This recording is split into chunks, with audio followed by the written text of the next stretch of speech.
Yes, magandang araw mga ka-DIY. So ito na ang amplifier, Bluetooth amplifier na binili natin online. So video ito ay karugtong sa ating unang video na nali-layout tayo sa ating o gumawa tayo ng ating power supply para dito. So ang wattage dito, ang naka-indicate doon sa ano niya is 160 watts. Daw to, pero sa ganitong kalaki nako, hindi ako maniwala mga ka-DIY na 160 watts to, pero okay na rin to. So ito ang itsura niya ng Bluetooth amplifier, digital din siya, may digital display. So ang ginawa natin ito ay meron na ang amplifier na ito ay dito na mismo ang kanyang switch, kanyang volume ko. Yan kung narinig nyo, switch na dito yan, on. So ang supply dito na gagamitin natin mga ka-DIY ay yung binuo natin na 12 volt using 18650 battery. So itong kaha niya, yun, meron na tayong nili-out. Okay, kasukat yan dito. Ang haba nito ay 130 mm, tapos yung lapad niya ay 40 mm. So sa kaha naman niya mga ka-DIY, ito yan, makikita nyo. Ayan, so dito ko nilagay sa ibaba yung battery na binuo natin. Yan, yun ang supply niya, makikita nyo. Yan, yung dalawa ang hilo at saka wire, yun ang charging niya dito sa likod. Binutasan natin, nilagyan natin ng charging port, at saka naglagay din tayo ng battery indicator.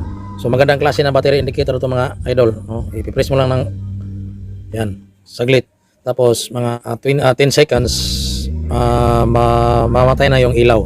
Makita niyo mga ka-DIY. So nilagay na natin siya dyan. Siyempre yung supply niya, ito yung dalawang wire, nakikita niyo yan, ito sa battery indicator. So dito din natin siya nilagay sa kanyang power, power negative at power positive. Doon ganon din dito sa supply dito. Yan, supply dito. Doon tayo kumuha sa battery o power positive and negative. So dinikit lang natin yung battery na 6 na piraso. So meron pa to siyang kulang. Itong speaker na dito mga ka-DIY ay dati na itong nandito, yung pinulot ko tong Bluetooth speaker na kaha niya. So papalitan pa natin to kasi mahina 5 watts lang siya. Kasi meron pa akong hinintay na speaker na sub na speaker na 4 inches. Sab ang lalagay ko to para lilitaw yung base niya. So yun, may layout na tayo, at saka hindi ko na pinapakita kung paano ko to tinabas. So ang gagawin natin mga ka-DIY ay ganun ang kanyang posisyon. So sinubukan ko na to kanina mga ka-DIY, at yun, pasok na pasok siya. Yan, okay, yun po ang kanyang layout. So meron siyang dalawang screw. Yan, nilagyan ko na siya binutasan ko na siya ito ng konti para malagay yung screw niya sa kanyang, yan mga ka-DIY.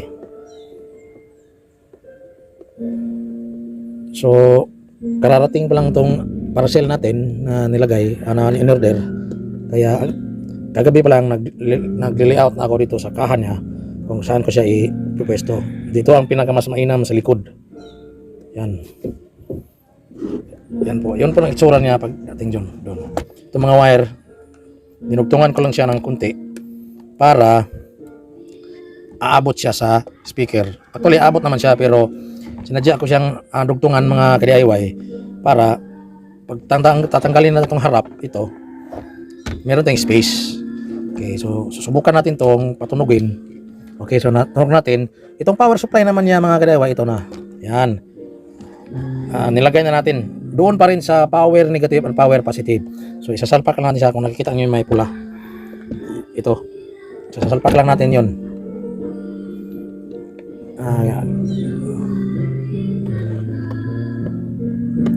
Yan mga ka-DIY. Yan, so subukan natin siyang i-power on. Yan, Bluetooth speaker. Ganun ang posisyon niya mga ka-DIY. Yan. So yun siya. So ang sunod natin gawin ay upunan natin. Meron nang nakatap dito. Yan. Ay. Meron na nakatap dito na speaker. Oh, ito. So positive, negative. Ilalagay na lang natin dito. Kahit saan sa dalawang ito mga kadayway. Yan, kahit saan sinubukan ko yan yung dalawang yan. Pare-pare lang tunog. So para mas malinis yung isa kasi instrumental to eh. Papalitan din natin to ng mataas na wattage. Kasi basag ang tunog niya kapag binubulyuman mo kahit gitna lang. So ang full volume nito ay nasa 30. Sa 15 pa lang babasag na siya kasi kung nakita niyo 5 watts lang. Built-in to na speaker dati yung speaker niya. So yung hinintay natin na 80 watts na 40 watts na subwoofer 4 ohms yung in order natin. So ilagay muna natin tong sa speaker. Kahit saan dito sa dalawa ay magkapareho lang ang tunog. Iba yon sa yung una nating ginawa na Bluetooth amplifier na sa dalawa yan mayroong naka-indicate, mayroong specific na pang tweeter siya kasi pag pinalit-palit mo yung speaker, yung isa ay napakanipis ng tunog. So pang tweeter siya. Dito pareho lang. So subukan nating patunogin to mga ka-DIY. So i-connect muna natin yung speaker. Itong isa ay pang dito to. Sa kabilang speaker to. Hindi pa dumating kaya steady muna siya. Dito muna natin i-connect yung isa. Ito. Tap lang natin dyan mga ka-DIY. Yun ang sinasabi ko eh. Na dinugtungan natin kasi walang space eh. Hindi natin maaabot. Para ganyan na lang natin. No? Para hindi tayo mahirapan kung sakaling ating buksan kung meron tayong idagdag o i-repair dito sa ating speaker. Yan. Yan, nakakabit na mga ka-DIY. So i-on natin at i-connect natin. Okay, yun na. Naka-on na. So buuhin muna natin to mga ka-DIY. Tumunog na to.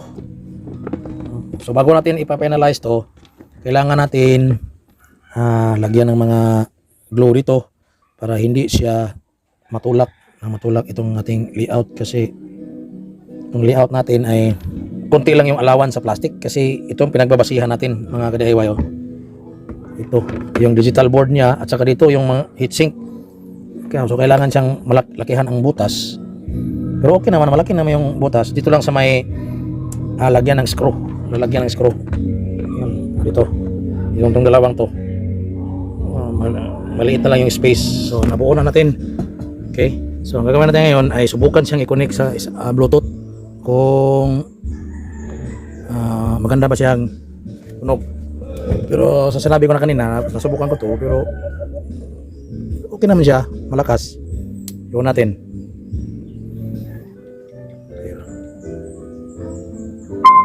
Yan, nag-pairing na siya. So susubukan natin ngayon manap ng music. Tayo ng music dito mga ka-DIY. Okay.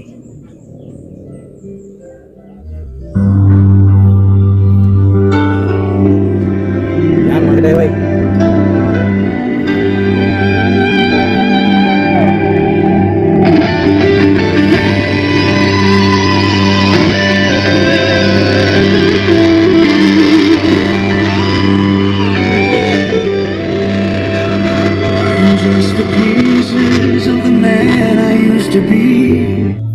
So yun mga ka-DIY. So yun ang tunog niya. Medyo malakas siya pero hindi natin siya pwedeng i-full kasi sa sinabi ko na kanina 5 watts lang yung speaker niya. Napakaliit ng wattage. So may posibilidad na masunog siya. So yun lang, sinubukan natin na napatunog. So okay na. Ito yung Bluetooth amplifier natin na basura na. Tapos yun, ito naman ang original niya na lagayan ng amplifier ito. Okay, wala na eh. So nilagyan na siya ng bago, binili na siya ng bagong amplifier. Saka ito, yung battery indicator. Yan. So ito na, nabuo na natin at saka hinintay natin na yung speaker na subwoofer 4 inches para dito sa isa. So yun lang mga ka-DIY. So ito na ang ating bagong luma na Bluetooth speaker. Okay? So maraming salamat sa panonood mga ka-DIY. Sana meron kayong natutunan na konti kung paano mag-DIY ng mga ganitong bagay, mga ka-DIY. So mayroong mabibili dito sa online, marami. So yun lang mga ka-DIY, maraming salamat.